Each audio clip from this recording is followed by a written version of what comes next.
All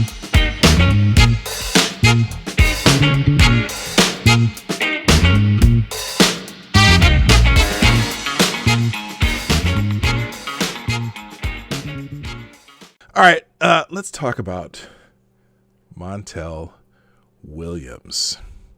So, back in 2004, Montel Williams was arrested at a Detroit airport. Okay, in fact, here's this is some pot-related website, but anyway.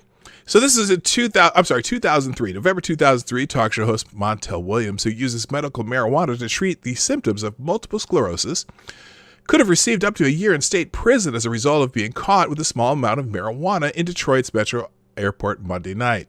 According to news reports, Williams was detained briefly after security screeners found that he was carrying a small amount of marijuana. He reportedly was fined $100 and allowed to board his flight to New York, where his nationally syndicated talk show is taped. A statement released by Williams' office indicated that he used marijuana on the advice of his physician to treat the chronic constant pain caused by MS. So there's a whole lot more of that article, but that's just the beginning. So the other day, Montel Williams tweets this. Michael Thompson has been taken to the hospital with COVID symptoms. Now, listen to this wording. Michael and I are both black men who have been arrested for pot in Michigan. I got the white glove treatment. He is now Michigan's longest serving non-violent offender. Now, he also earlier had tweeted this. A cannabis charge should never become a death sentence. With cannabis now legal in the state of Michigan, we want to see Michael Thompson freed. We urge you to call the Michigan Parole Board today at this number and demand Michael's release. Last Prisoner Project Justice.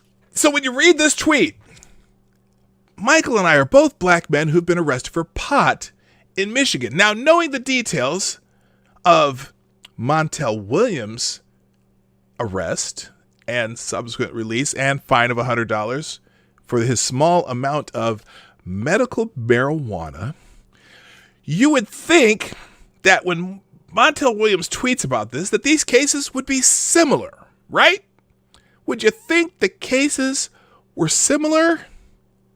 I would. But I, being one who doesn't just necessarily just read a tweet about something like this and go, oh, well, damn, that's injustice. I go look up the case. I go look up the case. So here's the story about Michael Thompson. Now, he was arrested in 1996, but here's the case. So here it is. This is the recent article in January. Michigan inmate serving up to 60 years for selling marijuana requests clemency. This is from the New York Post in January when he was seeking clemency. This is before he got COVID because there was no COVID in January. A Michigan man serving up to 60 years in prison for selling 3 pounds of marijuana to an undercover informant is pleading for clemency. A desperate bid to avoid what supporters say amounts to a life sentence. Do you know how much 3 pounds of marijuana is? Have you ever seen an ounce of marijuana? Like an ounce of marijuana pretty much fills up a baggie, right? Like it's a lot. An ounce is a lot of pot. Now, take that times 16 times 3. And I'm not done. It wasn't just the 3 pounds of marijuana. Michael Alonzo Thompson, 68, has spent more than 25 years in prison. And also, I'm by the way, let me just get this out of the way. I agree that his sentence should be commuted or he should get clemency. I'm in agreement with that. I'm not done here, but I wanted to get that out right away before someone says, oh, it's just 3 pounds. Michael Alonzo Thompson, 68, spent more than 25 years in prison after being convicted of selling pot and possessing firearms as a felon in Genesee County in December 1994, according to the website seeking his immediate release. He has been in prison ever since. The site reads, it has been 25 years, and he still has 35 years left to serve. In other words, he was given a life sentence for selling weed. Now, I don't agree with the sentence, but let me just, I'll get to that. Thompson's earliest release date from the Muskegon Correctional Facility is April 2038, but he could be kept behind bars until February 2047, some 53 years after the 1994 crime.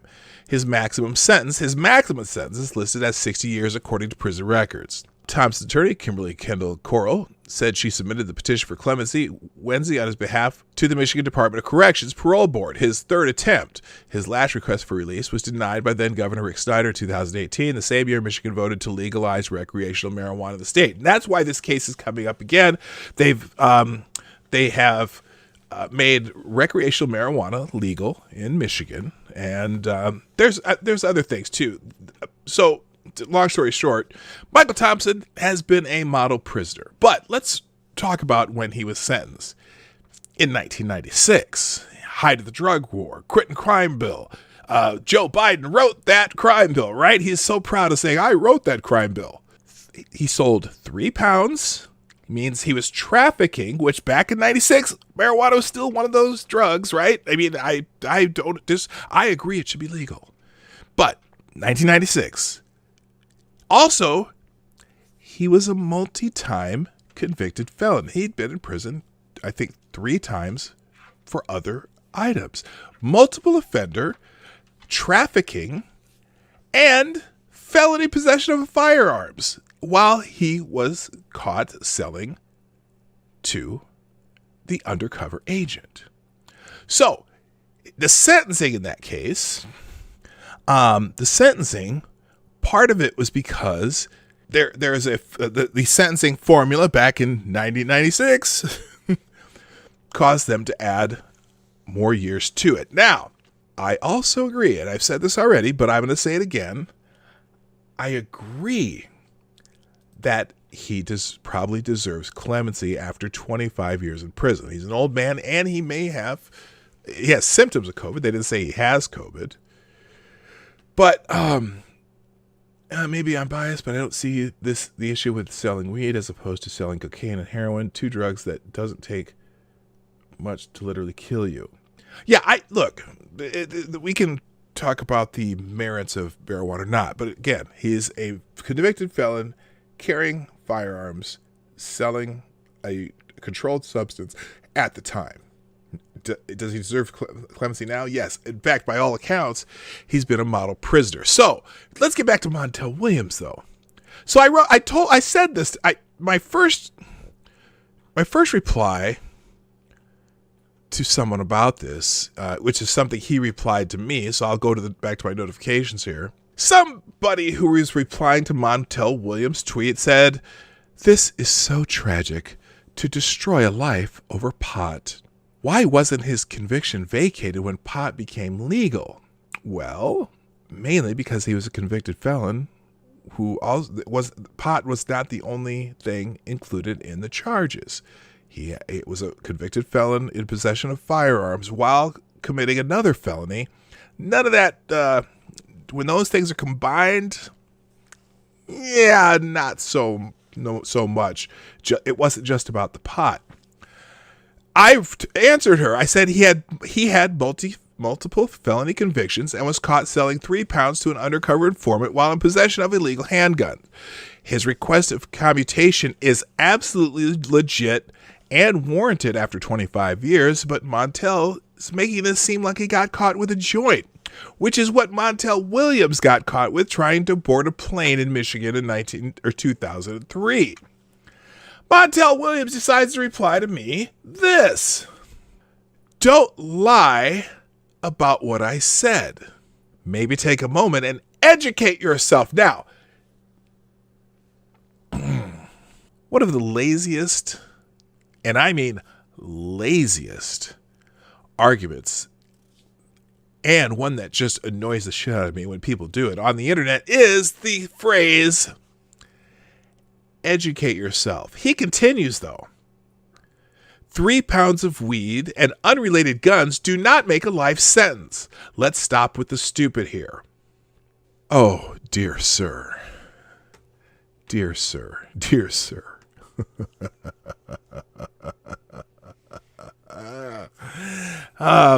My response to Montel Williams.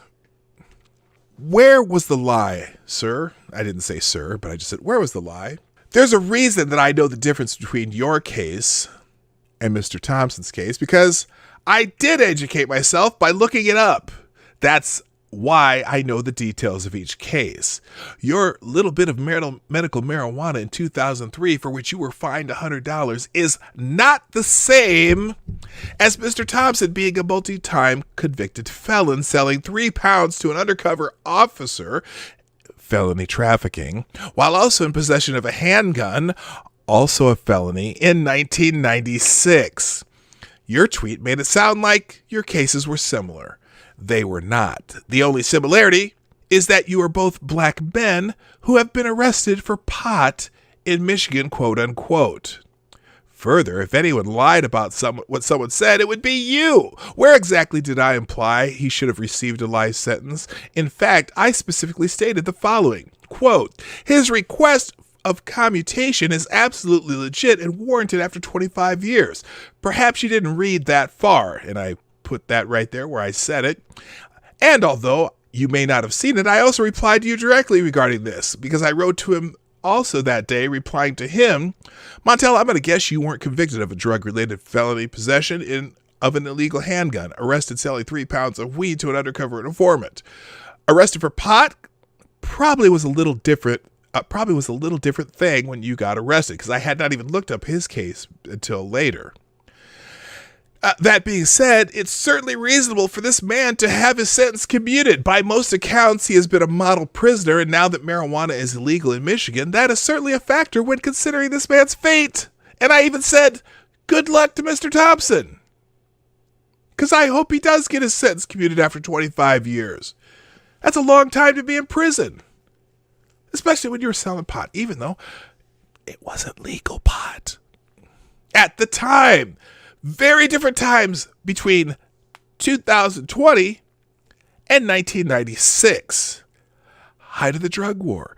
Murders everywhere. In fact, that's when Minneapolis had the nickname Murderapolis, because all the gangs were killing each other over selling pot and cocaine and crack and everything else. It was the height of the drug war and drug wars and gang wars. So him selling 3 pounds to an undercover agent who, after being a committed felon, possessing a handgun, which is also a felony, I can understand where the charges came from back then. After 25 years, would it be reasonable to commute this man's sentence? Absolutely. But let's not pretend that your cases are similar, Mr. Medical Marijuana Advocate.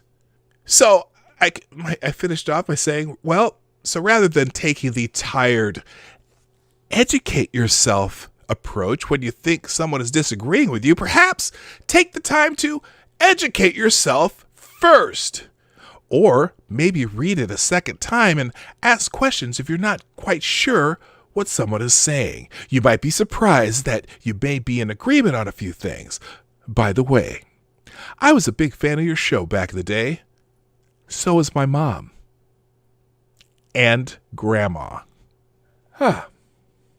And I feel so much better getting that out.